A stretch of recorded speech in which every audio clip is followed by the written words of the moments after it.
Bonjour à tous, mon nom est Manon Levasseur, bienvenue dans mon atelier. Cette semaine, je vous montre comment faire une diminution invisible au crochet. Ou si vous regardez sur les patrons écrits en anglais, ça va être marqué Invisible Decrease. Si vous avez des questions, n'hésitez pas à me les laisser dans les commentaires, il va me faire plaisir de vous répondre.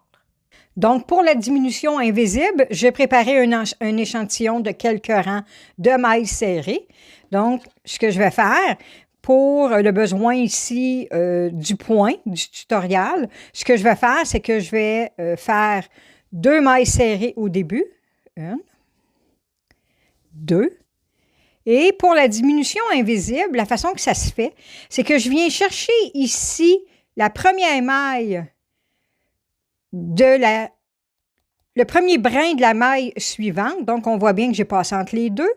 Je vais aller chercher le premier brin de la deuxième maille également, ici. Donc, j'ai les 2 brins sur mon crochet. Je vais faire un jeté. Je vais passer à travers ces 2 brins-là.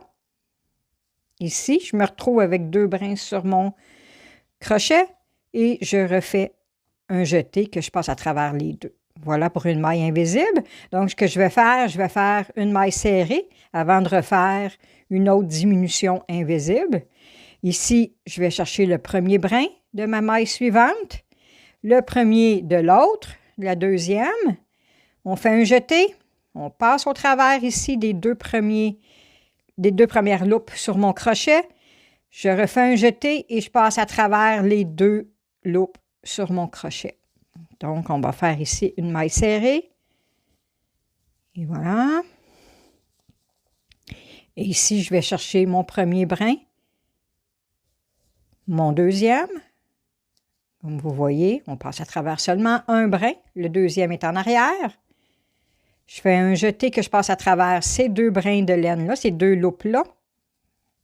Par la suite, je refais un jeté et je viens passer à travers les 2 loupes sur mon crochet. Donc, on va en faire un autre, donc une maille serrée. Ici. Et pour ma diminution invisible, je viens chercher la première loupe, le premier brin sur ma maille suivante. Par la suite, je fais la même chose avec la haute pour aller chercher 2 brins.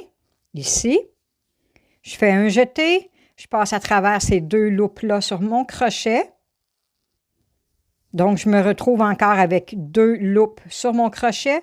Je refais un jeté que je passe à travers les 2 ici.